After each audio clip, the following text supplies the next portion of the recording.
Dito po tayo ngayon sa may Riverside, dito sa South Wharf, dito sa may papuntang Melbourne City, Australia. Ang daming mga pigeons, oh. Ang dami ring mga tourist pala na nagpupunta dito.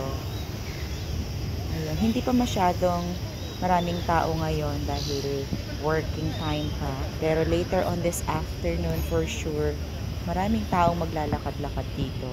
Especially this area kasi tanaw mo yung mga buildings, especially sa gabi niyan kapag may mga lights na, napakaganda ng area na ito. Kaya when you go to this place, ayan, maganda itong area na ito. Marami rin palang mga upuan dito na pwedeng upuan. Yan, i-enjoy mo talaga itong area na ito, itong location na ito, especially nga at night time.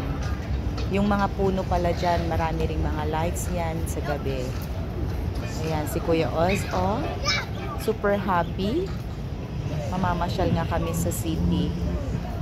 Mas okay maglakad kapag pupunta ka sa city dito sa Australia, dito sa may Melbourne, dahil kung mag-use ka ng car mo, kailangan mong maghanap ng parking space, and for sure dito sa city mahirap maghanap ng space para sa parking mo, or else magre-rent ka talaga, pupunta ka sa mga parking na may bayad. Syempre ang bayad dito ay per hour. Ayan, depende na lang kung gaano katagal ka magpa-park. Syempre mas mahal ang bayad. Ito palang tram, ito palang pinaka main transportation ng mga nag-work dito sa city. Dahil itong mga trams na ito ay maraming connection yan sa iba't ibang location ng Melbourne.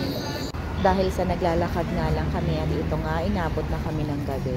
Ito yung mga puno kanina na nadaanan natin earlier. Ayan, ang daming mga lights na nilagay nila.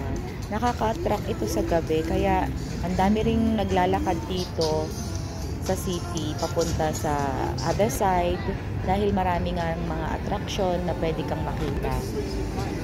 So, nakakatuwa nga dahil maliwanag itong area na ito. Kaya kahit na mag-isa ka lang na naglalakad-lakad dito, ay for sure mai-enjoy mo ang location na ito. At ito na nga yung mga buildings na nakita natin kanina. Ayan, may mga ilaw na sila.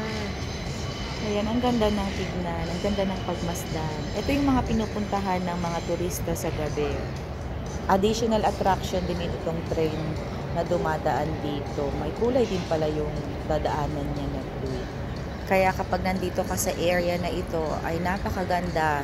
Ang sarap mag-relax dito at enjoy yung mga views na nakikita natin.